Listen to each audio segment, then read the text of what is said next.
नमस्कार। चलिए आज बात करते हैं ईश्वरीय न्याय या डिवाइन जस्टिस के बारे में।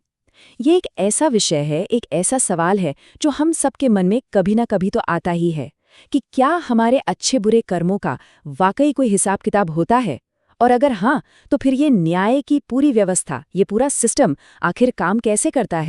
और शायद सबसे बड़ा सवाल तो यही है जो हर किसी को परेशान करता है। हम सब अपने आसपास देखते हैं, कोई बहुत ही मेहनती, बहुत ही ईमानदार इंसान है और वो जिंदगी भर संघर्ष कर रहा है। और वहीं दूसरी तरफ कोई बेईमान इंसान है जो बड़े मजे से जी रहा है। आखिर ऐसा होता क्यों है? चलिए आज इसी गुत्थी को सुलझाने की कोशिश करते। इस पूरी समझ के लिए हम 5 मुख्य बिंदुओं पर एक-एक करके बात करेंगे। हम शुरुआत करेंगे ईश्वरीय न्याय के अटल नियम से, फिर ये समझेंगे कि हमारे कर्मों का हिसाब कैसे रखा जाता है, और ये भी देखेंगे कि कर्मों का फल आखिर हम तक पहुंचता कैसे है। इसके बाद हम सुख-दुख के रहस्य को उजागर करेंगे और आखिर में एक सही और बेहतर जीवन जीने के रास्ते को पहचानने की कोशिश करेंगे। तो हमारा पहला कदम है इस सबसे बुनियादी विचार को समझना। देखिए, इस किताब के मुताबिक ईश्वरीय न्याय कोई आस्था या महज एक मान्यता नहीं है, बल्कि ये प्रकृति के नियमों की तरह ही एक मौलिक और अटल कानून है।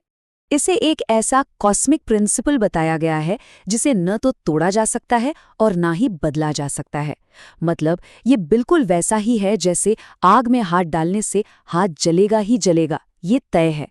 ठीक उसी तरह इस नियम का उल्लंघन करने पर उसका परिणाम भुगतना ही पड़ता है। इसमें कोई पक्षपात या ढील की कोई गुंजाइश ही नहीं है। इस पूरी व्यवस्था को एक तराजू के 2 पल्लों की तरह समझा जा सकता है। एक ऐसा तराजू जो हर कर्म को, हर एक्शन को बिल्कुल सटीक तरीके से तौलता है। यहाँ रत्ती भर भी चूक की कोई संभावना नहीं होती। अच्छा, तो अगला सवाल ये उठता है कि अगर ये नियम इतना सटीक और अटल है, तो हमारे अनगिनत कर्मों का, हमारे लाखों करोड़ों कामों का हिसाब आखिर कौन और कैसे रखता है? क्या कोई बाहरी शक्ति है जो सब कुछ कहीं लिख रही है? और यहाँ पर ये किताब एक बहुत ही दिलचस्प और मॉडर्न नज़रिया सामने रखती है। ये हमारी पौराणिक कथाओं के चित्रगुप्त की तुलना हमारे ही मन की अंतः चेतना, यानी हमारे सबकॉन्शियस माइंड से करती है। इसे समझाने के लिए एक बहुत ही शानदार उदाहरण दिया गया है, ग्रामोफोन रिकॉर्ड का। जरा सोचिए, जैसे एक रिकॉर्ड पर कोई गाना अपनी छोटी छोटी बारीक रेखाओं में दर्ज हो जाता है, बिल्कुल उसी तरह हमारे हर काम का, हर सोच का, हर भावना का एक सूक्ष्म निशान हमारी अंतरात्मा पर छप जाता है। तो यहाँ सबसे जरूरी बात क्या है कि कर्मों का हिसाब रखने वाला कोई बाहर नहीं बैठा है। असली चित्रगुप्त तो हमारा अपना ही मन है, जो बिना थके हर एक पल हमारे हर कर्म को रिकॉर्ड करता रहता है। ये पूरी तरह से एक अंदरूनी और ऑटोमेटिक प्रक्रिया है। ठीक है, तो अगर सारे कर्म हमारे मन में दर्ज हो रहे हैं, तो सवाल ये है कि उनका नतीजा, उनका फल हमारी असल जिंदगी में हमें मिलता कैसे है? आखिर इसका तरीका क्या है? और अब हम इस पूरी चर्चा के शायद सबसे महत्वपूर्ण हिस्से पर आ गए हैं। इस किताब के अनुसार पाप और पुण्य की जड़ हमारे बाहरी काम में नहीं है, बल्कि उस काम के पीछे की नियत और भावना में छिपी है। मतलब क्या काम किया गया ये उतना जरूरी नहीं जितना ये कि वो काम किस इरादे से, किस भाव से किया गया। इस बात को एक बहुत सरल उदाहरण से समझते हैं। सोचिए, एक व्यक्ति है जो सिर्फ अपनी ड्यूटी समझकर बिना किसी लगाव के एक मरीज की सेवा कर रहा है। वहीं एक दूसरा व्यक्ति है जो वही सेवा, बिल्कुल वही काम पूरे प्रेम और करुणा के भाव से कर रहा है। अब बाहर से देखने पर तो दोनों का काम एक जैसा ही है, लेकिन नियत अलग होने की वजह से दोनों के कर्म फल में जमीन आसमान का फर्क हो। और इसका सबसे बड़ा और शायद सबसे चौंकाने वाला उदाहरण महाभारत में अर्जुन का है।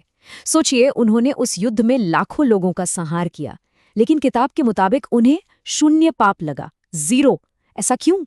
क्योंकि उनकी नियत में कोई निजी स्वार्थ नहीं था, वो पवित्र थीं। उनका एकमात्र उद्देश्य अधर्म का नाश करके धर्म की स्थापना करना था। चलिए अब उस मूल सवाल पर वापस आते हैं कि लोग सुखी या दुखी क्यों होते हैं। इस किताब में दुखों को 3 अलग-अलग श्रेणियों में बांटा गया है, जिससे इस रहस्य को समझना थोड़ा आसान हो जाता है। तो ये 3 तरह के दुख हैं। पहला है दैविक यानी मानसिक कष्ट, जैसे चिंता, गुस्सा, ईर्ष्या। दूसरा है दैहिक यानी शारीरिक कष्ट जैसे कोई बीमारी या चोट, और तीसरा है भौतिक यानी बाहरी या हमारे आसपास के वातावरण से मिलने वाला कष्ट जैसे अकाल, बाढ़ या कोई महामारी।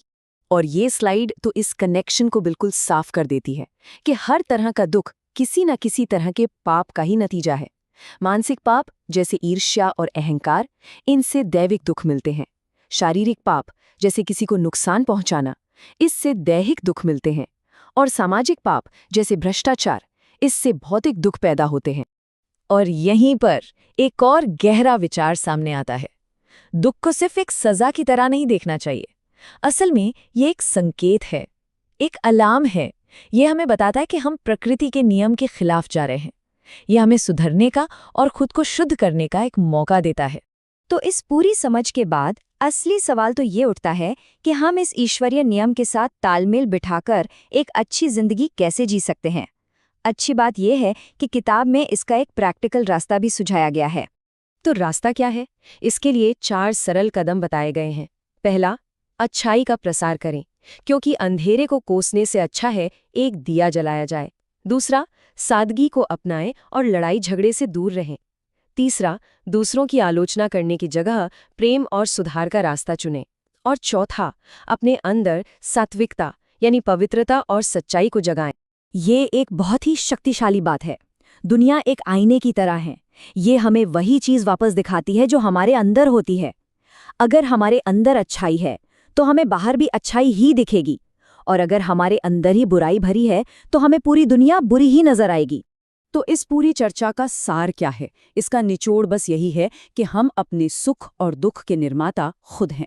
हमारी किस्मत किसी और के हाथ में नहीं, बल्कि हमारे अपने ही कर्मों और सबसे जरूरी हमारे इरादों में है। हम खुद ही अपने भाग्य के वास्तुकार हैं। तो अंत में ये पूरी समझ हमें एक बहुत ही जरूरी सवाल पर लाकर छोड़ देती है। अगर हमारा भविष्य हमारे आज के कर्मों से ही लिखा जा रहा है, तो हम आज अभी अपने लिए कौन सी कहानी लिखना चुनेंगे?